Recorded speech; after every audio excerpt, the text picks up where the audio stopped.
कमजोर सम्झिएका मान्छेहरू बहादुर बनेर निस्किन सक्छन्।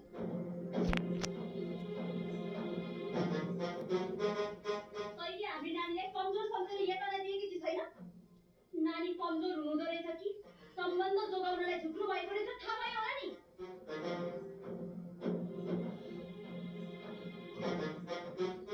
यदि हामीले नरोकेको भए आज तेरो ज्यान जान्थ्यो।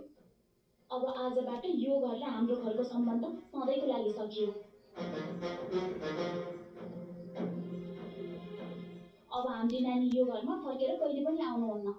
हामी हाम्रो नानीलाई सुखका साथ पाल्न सक्छौँ।